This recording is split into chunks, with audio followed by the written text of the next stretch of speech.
Hi, thanks for joining us for the Family Plot, Gardening in the Mid-South. I'm Chris Cooper. It's hot outside, but believe it or not, it's about time to start the fall garden. Also, wildflowers can add some natural beauty to your yard. Today we're going to talk about how to plant them. That's just ahead on the Family Plot, Gardening in the Mid-South. Production funding for the Family Plot, Gardening in the Mid-South is provided by the WKNO Production Fund, the WKNO Endowment Fund, and by viewers like you. Thank you.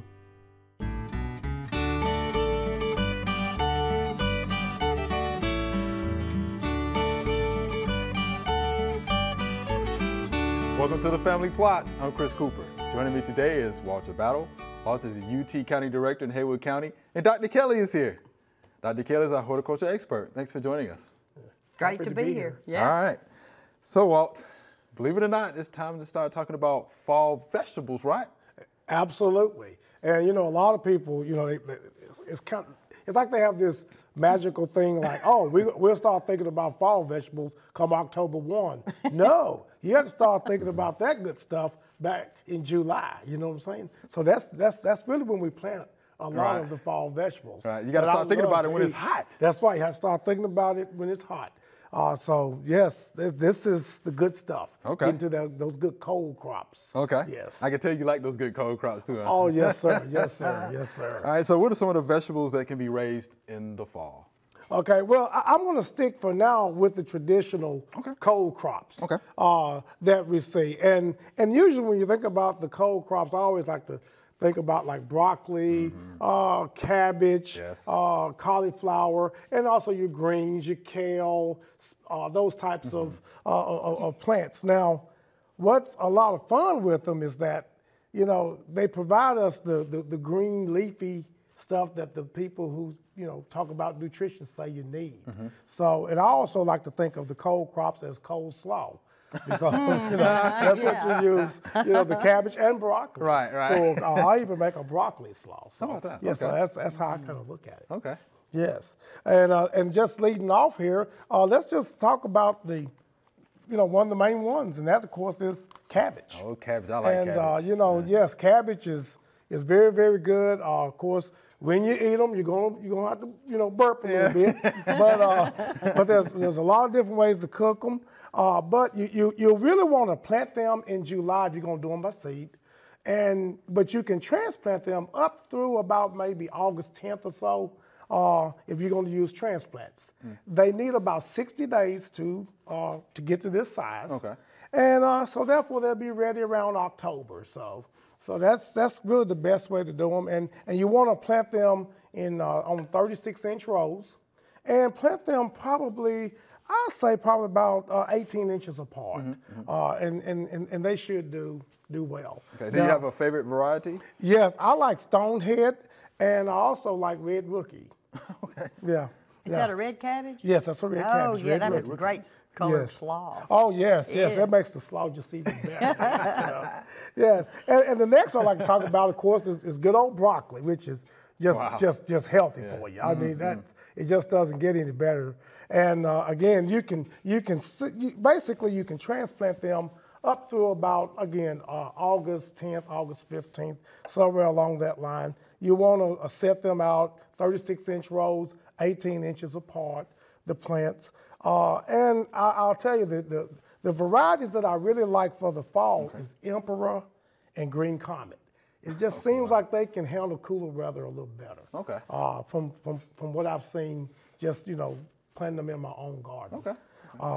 And then, of course, another one, of course, is good old cauliflower.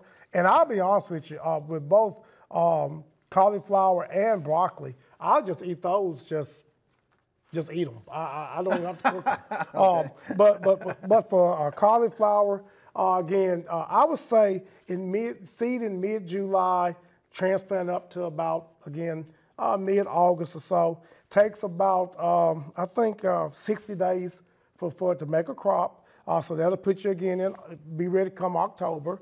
And there's one variety that I recommend for fall planting, and that is Snow Crown. Snow Crown. Yes, Snow Crown, and it's a good size cauliflower. It has good size to it, and I've had a lot of success growing it. Okay.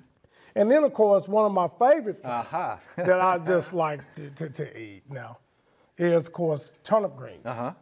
And your turnip greens, you really want to plant them, you can plant them from August through September.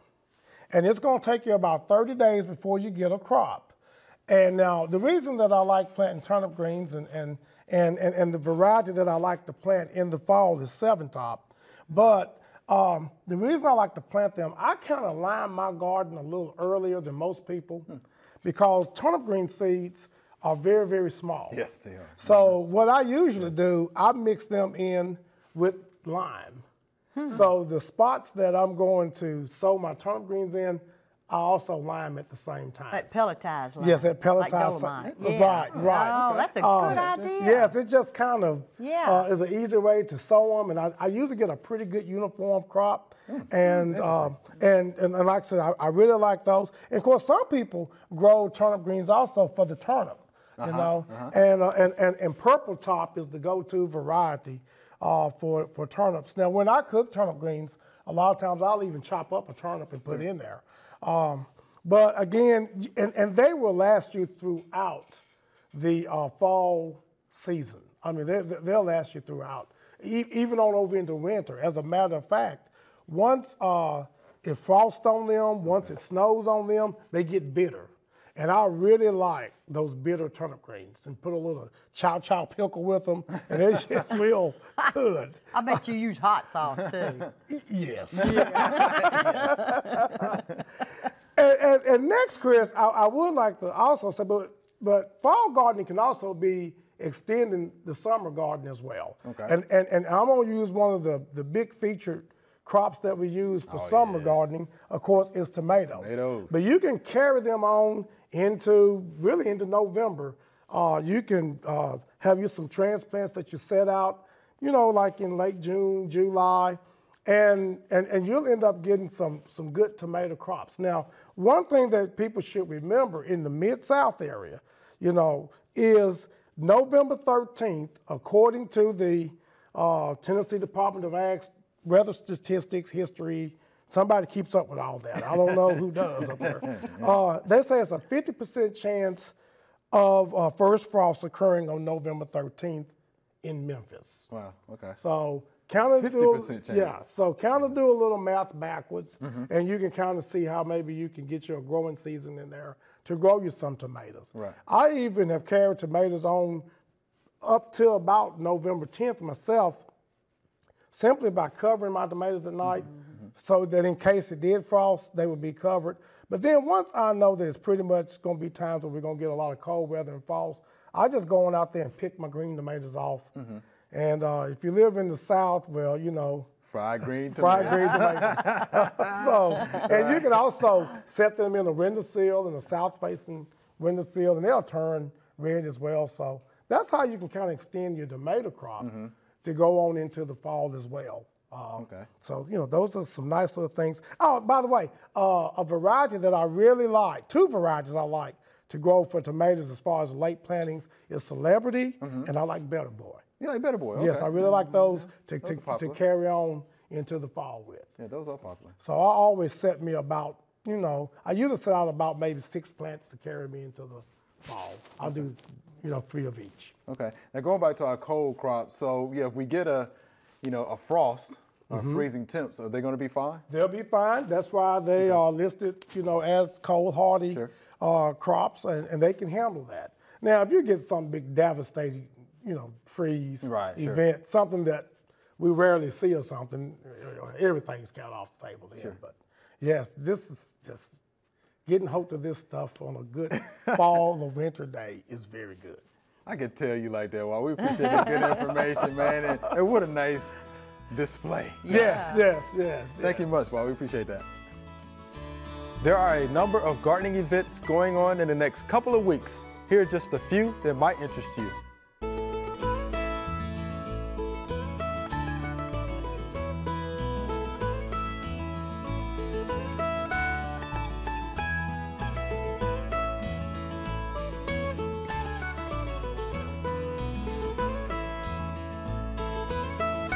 All right, Dr. Kelly, sowing wildflowers. We all like wildflowers. Yeah, right. yeah. So what are you going to tell us about sowing them? Well, this time of year, you know, we're looking at sort of things kind of going down a little bit in the ornamental garden with your flowers and things. And so what some people do is they'll sow some wildflower seeds and just hope that things, you know, look pretty like the next spring. And so there's a lot more to it than that. Some people think it's really an easy crop to grow, but just like anything, you've got to take care of it in the beginning. And some people say, well, why even fool with it? You know, what's the big deal with having wildflowers? Well, there's a lot of reasons. You know, they're great, you know, for our pollinators. Yeah. They're great for sort of a place for our beneficial insects to be, to multiply, and they're low maintenance, you know, usually because they're very drought tolerant once they're established. Most of our wildflowers are. And we're not just talking native wildflowers. I'm talking about some of our exotics that we can put in our seed mixes as well that do real good. So there's a lot of reasons to sow some wildflowers in the fall. You know, I mean, our highway departments do it. I've just thought about that because, and obviously nobody's maintaining those. Yeah, no, they're right there on the highway. No, I know. Right. And they look very, very pretty, you know, nice. And it's cut down. They've done research with the Mississippi Department of Transportation, and they found out that, you know, if you do that, it cuts down on the mowing. And if you can cut down one mowing time for these Department of Transportation, you have saved a lot of taxpayer money. Save some money. You know, so that's what the government can do to sow wildflowers. But in a garden situation, I think first you've got to pick the right site. You know, you need to do the site prep, and you do it in the fall. You know, because the time to sow the wildflowers is in the fall, and when this part of the world, Zone 7 and 8, you can start sowing in September, going into November. Really? So you can go that far? Yeah, you can. And it all just basically the weather. You want it to start getting kind of cool nights. You know, and then in the fall we usually have pretty good moisture. You know, the farmers don't like that, but sometimes we do because they're harvesting. But you need a full sun place. And a lot of people will say, you know, in my situation, I called it my wildflower prairie garden, and I had a huge turf lawn. And I decided as my boys grew up and left, I thought, man, I don't want to mow this stuff. And so I just killed out a bunch of big areas in my yard with like glyphosate, like Roundup, some, you know, herbicide. And then I killed what was there first. And then only thing I did to prepare the soil, I didn't much till it up. I just sort of raked it a little bit, break the surface. And then I just broadcast my seed over that. Didn't do any of that liming, didn't check the pH. I just, you know, it's growing grass pretty darn good. So it ought to grow these wildflowers. So, and I'm going to remember that trick about the pelletized lime. You know, that's because wildflower seed are really tiny, a lot of them. So, and some of them are different shapes. So it's kind of hard to get a good cover, you know, by just hand sowing or even with a little hand spreader. Does it take a lot of water, though, to get established? Yeah, you need to put out some sprinklers. If you don't get the rain, you know, that you should, you can just put out a little oscillating sprinkler. Because the main thing is to get them up, you know, get them germinated. And sometimes they'll, even though if we get cool weather early, they'll just sit there all winter. I mean, think about wildflowers in the wild. You know, some of them will germinate in the fall, some of them will germinate in the spring, and it just depends on what's the natural conditions that are out there, and that's okay. You know, and so usually we will sow our perennial wildflowers, and y'all got a list on the website that people can go to and look, and I have it categorized by annual, perennial, and then grasses. Because a lot of people don't think about growing some of our really pretty native grasses. And we do have some pretty native grasses. We got Indian grass, we've got blue stem, we've got all these pretty grasses that are out there, and they're great for wildlife. You know, you're going to attract some of the nice wildlife. Some of them maybe you don't want, you know, but basically we hope to attract the good ones. I didn't think about that. But broom sedge. So I think I have some pictures of the site prep. You know, and I think it's kind of interesting when you look at that picture. You need to notice who's doing the work. My son is in the picture, and he's in the background talking on his cell phone. Oh, okay. And Mama's out there raking the ground, you know, getting it ready. So that only went on a little while till Mama realized what he was doing. Right. But anyway, you know, site prep is a lot of work. Okay. So, you know, usually if you got kids or somebody, you can get to help you, but they need to mind you and help. Right. But, and the way I did it, and you can do it all different ways. I think I have a picture as well that shows where I have sown the perimeter of the yard. Okay. You know, the transition area from the lawn to the shrubs to the trees in the back of the yard, you know, not into my beds. Okay. I would just sort of wait, and that's in wildlife, in wild areas, that's usually the transition area where a lot of wildflowers grow, is between a grassy area and then into the transition of the woods. So I kind of did that in one of my areas I did. And then again, like I say, I think I have a picture that shows where I just killed a bunch of areas and left turf to be my trails through my wildflower garden. And the width of my riding lawnmower were these grass trails that I left. And then I think the pictures show as the flowers were blooming that next June. I sowed in September. Okay. No, I didn't. It was mid-October. Okay. I sowed, and I live in Corinth, which is Zone 7B, I guess. But I sowed in mid-October, and the pictures you will see will be that garden or that area the next June, which are showing the drooping cone flowers and all of the other things that I sowed the previous fall. And you're thinking, well, it just didn't happen, right? So what do you do to take care of it? Yeah. So that can be a little bit of an issue because you can't, there's not a lot of herbicides you can, you know, spray over, and you can't use a pre-merge because you're sowing seed. That's right. True. So, you know, it's kind of a little bit of a maintenance issue in the beginning, but you can hand weed, you can spot treat, you know, with areas that maybe Bermuda came through or clover or something that you really don't want there. Okay. You can spot treat once things get up, and you can differentiate between what's your wildflower and what's the weed you want to get rid of. But as the wildflowers mature and grow, they're going to kind of push out, you know, some of the things that you don't want over time. And they will, the thing is, you want them to reseed. Sure. You know, too. They're perennial, some of them are, but some of them are annuals in some of our mixes based on the list that I gave y'all.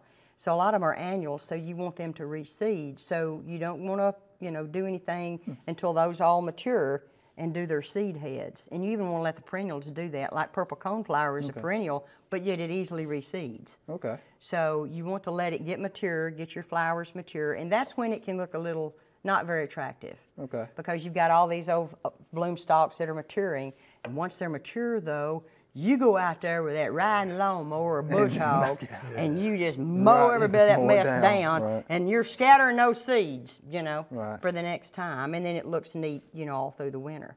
And then in the spring, you got your seed sown, and you know, the good Lord don't go out and dig a hole and plant a seed, right? It just happens. So you don't have to worry about, you know, digging them in the soil or anything, because it's just like it happens in nature.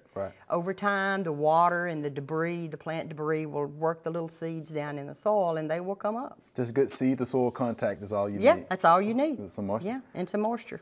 And good sun. Some good sun, sure. Yeah.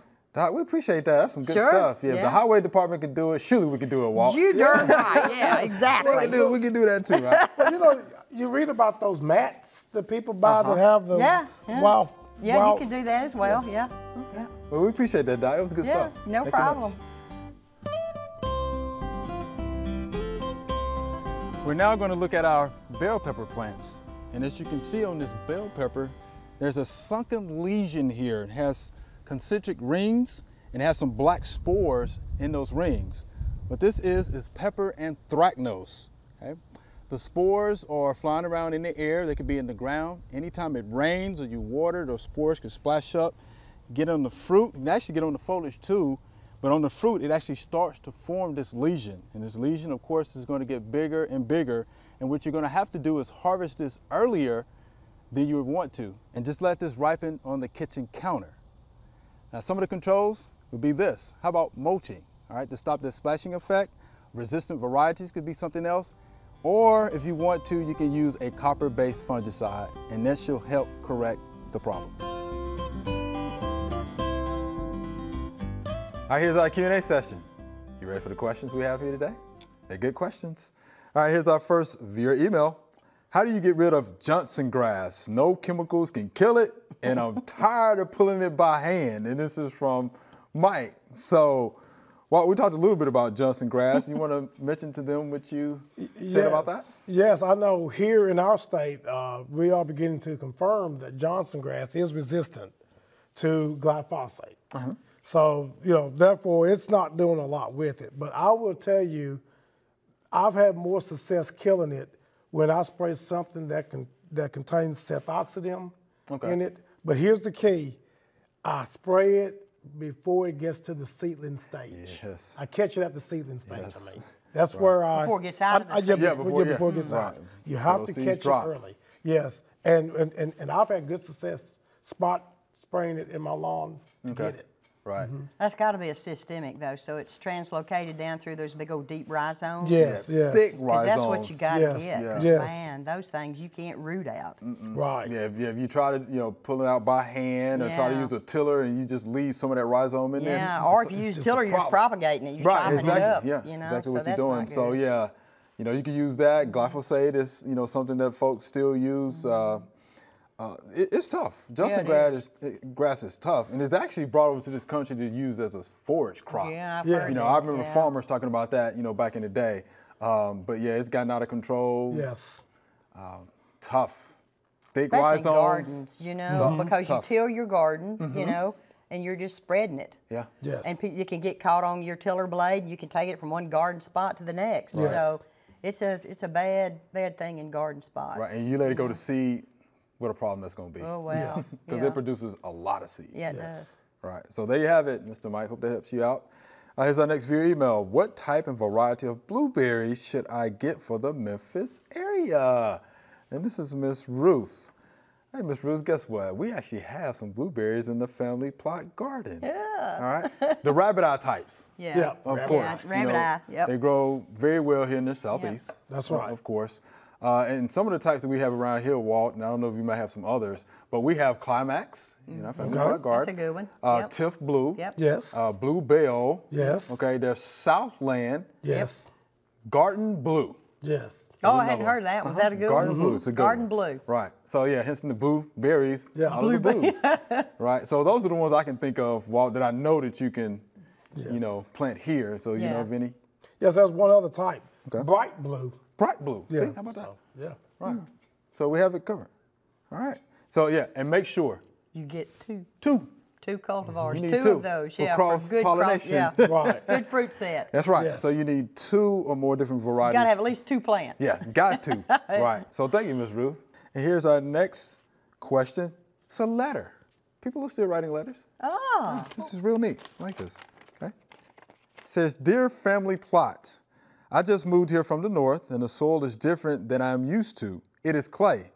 I want to plant a garden next year. What do I need to do now to get the soil ready for next year? And this is from Miss Dolores in Holly Springs, Mississippi. Oh, Right. I'm So glad thank you, she Miss moved Dolores. south. She Yeah, moved south, welcome. right? So yeah, again, she just moved from the north. The soil is different here. Yeah, she of says course. it's clay? It's clay. Yeah, Right. oh, wow. So she wants to plant a garden next year. What does she need to do now to get the soil ready for next year? You want to help out with that? Oh, yes. I really love that she wants to start now. That's smart. That gives us a lot of time to work with. And basically, I would just suggest that she add composted materials, maybe get some composted manure in there. May want to mix in a little sand somewhere to get the pore space. But maybe buy some topsoil somewhere to put there. I'm sure Dr. Kelly has in other more. words, she needs to kill what's there, the existing. Pick out her garden spots. Right. Go ahead and kill what's there. Like especially she's got Bermuda grass or some of these other Right. tomatoes we were Yes, talking about. Right. Kill all that with something like, Roundup, glyphosate, and then come in and get somebody to break it up for her, or they can till it up, and then start, like Walt said, adding all those different great organic matter, because organic that's stuff. the best thing you can do for a high clay content soil. Yes. In Holly Springs, there's probably an old sawmill somewhere around. Oh, yes. She can find some old rotted sawdust, because them sawmillers would love for you to come haul that stuff off. Yes. You know, but it needs to be well rotted now. You Right, don't want sure. the new. That's why, you want the well rotted gin stuff. trash, like we talked about that's earlier. right. Yes. Anything that can add good organic matter, Right. you know, to break that up. And if she gets all that done this fall, throw her rows up like we were talking about Wow, if she's yes. doing a that would vegetable work. garden. Yeah, that would Exactly. work. She'll be way ahead of everybody else that came down from Yes. the north and didn't know. That's right. That's right. She'd be good. She'd be good. Because that stuff would get weathered in, you know, Yeah. broken That's right. down. Yeah, get Yeah. broken so it's a down. good and, time. and stuff. I wonder even maybe possibly planting a cover crop.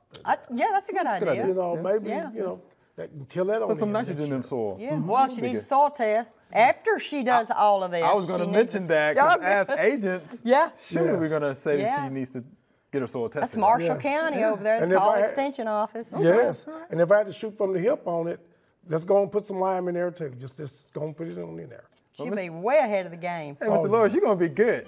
We Yeah. appreciate your letter and the fact that you migrated here from the north. So we appreciate that much. All right, so Dr. Kelly, well, we're out of time. Thanks for being here. Remember, we love to hear from you.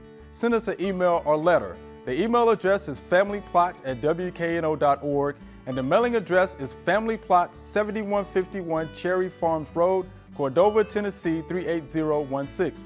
Or you can go online to familyplotgarden.com. That's all we have time for today. Need a fall vegetable calendar or want to find out more about growing wildflowers? Just head on over to familyplotgarden.com. We've got all that and more. Thanks for watching. I'm Chris Cooper. Be sure to join us next week for the Family Plot, Gardening in the Mid-South. Be safe.